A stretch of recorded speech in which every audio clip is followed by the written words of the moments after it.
কত সুন্দর হয়েছে দেখুন।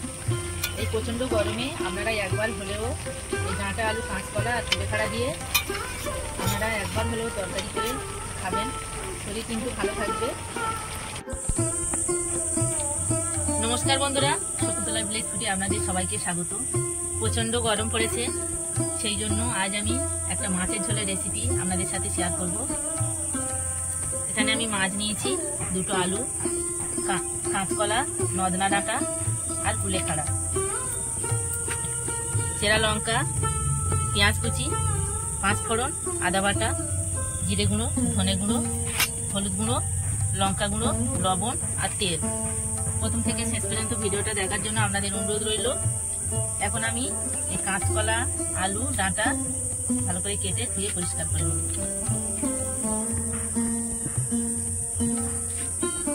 সব সবজিগুলো আমি কেটে নিয়েছি, কাঁচকলা, ডাঁটা, আলু আর এখানটায় কুলেখাড়া।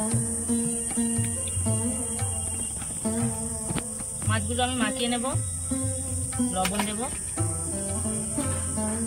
হলুদ গুঁড়ো, একটু ঝাল লঙ্কার গুঁড়ো, একসাথে ভালো করে মাখিয়ে নেব।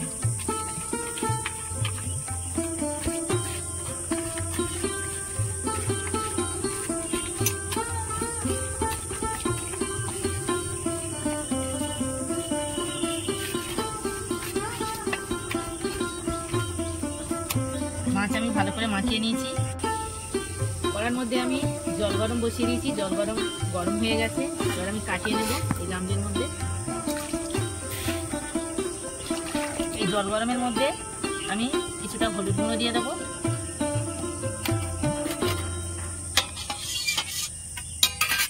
এবার আমি কাঁচকলাগুলো দিয়ে দেব। কড়ার মধ্যে সিদ্ধ করার কোনো দরকার নেই, এই যে ফুটন্ত জল গরম দিলাম, এই কাঁচকলার আটাটা একদম পরিষ্কার হয়ে যাবে। কড়া গরম হয়ে গেছে, তেল দেব। তেল গরম হয়ে গেছে, মাছগুলো ভেজে নেব।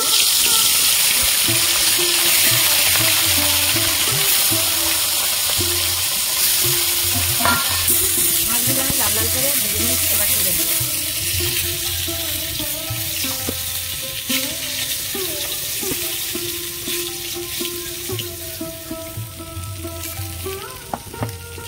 মাছ ভাজার ওই তেলের মধ্যে 5 ফোড়ন দেব,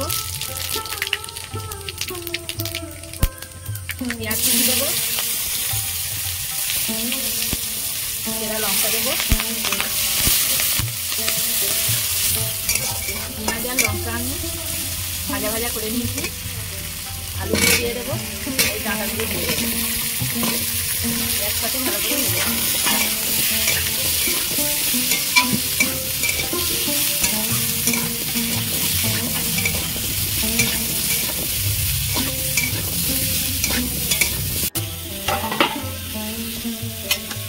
কাঁচকলাগুলো আমি গরম জল দিয়ে হলুদ দিয়েছিলাম, পরিষ্কার হয়ে গেছে, কত সুন্দর হয়ে গেছে। আর একটা করে সিদ্ধ করে ভাজিয়ে নেওয়ার কোনো দরকার নেই। এবার আমি ছেঁকে ছেঁকে কড়ার মধ্যে দিয়ে দেবো।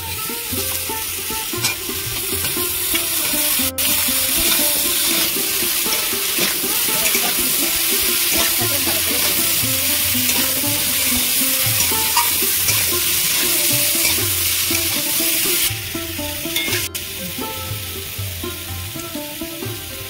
বাটির মধ্যে জল নিয়েছি, হলুদ গুঁড়ো দেবো,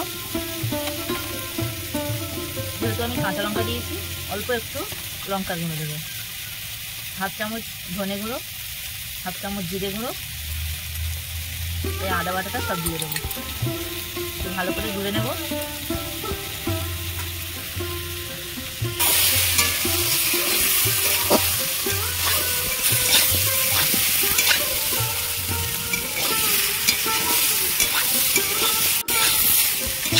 আলু, মশলা, ডাঁটা আমি ভালো করে কষিয়ে নিয়েছি।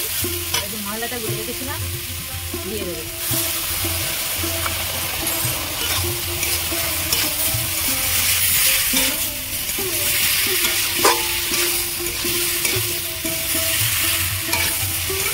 ভালো করে কিছুক্ষণ কষিয়ে নেব।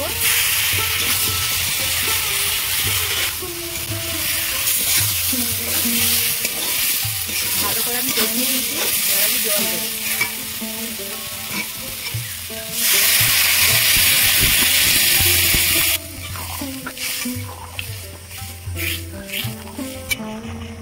ঝোল ফুটছে, এবার আমি এই কুলেখাড়া শাকগুলো দিয়ে দেবো। এই কুলেখাড়া শাক কিন্তু খুব উপকারী, শরীর দুর্বল হলে এই কুলেখাড়া শাক খায়, রক্ত যাদের শরীরে কম তারাও এইসব খায়। আর নতুন করে বলার কোনো দরকার নেই, এর উপকারিতা অনেক, আপনারা তো সবাই জানেন।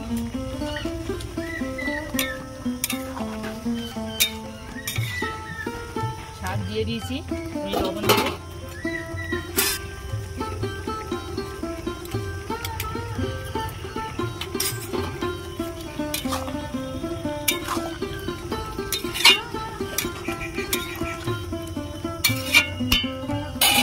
ঢাকা দিয়ে সিদ্ধ করে নেব।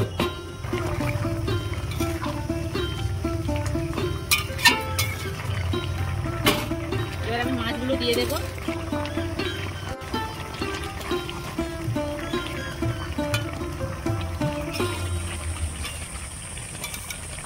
তরকারি একদম রেডি, কত সুন্দর হয়েছে দেখুন।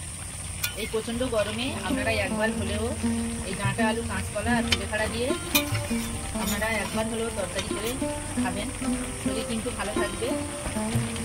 এবার আমি নামিয়ে নেব। দেখুন বন্ধুরা, মাছের ঝোল, আলু, কাঁচকলা, ডাঁটা, কুলেখাড়া দিয়ে কত সুন্দর হয়েছে দেখুন। আমার এই মাছের ঝোলের রেসিপি আপনাদের কেমন লেগেছে কমেন্টে জানাবেন, লাইক করবেন, বন্ধুদের সাথে প্রচুর প্রচুর শেয়ার করবেন। প্রতিদিন নিত্য নতুন রেসিপি পাওয়ার জন্য আমার চ্যানেলটাকে সাবস্ক্রাইব করবেন। আপনারা ভালো থাকবেন, সুস্থ থাকবেন। দেখা হচ্ছে পরের ভিডিওতে। ধন্যবাদ।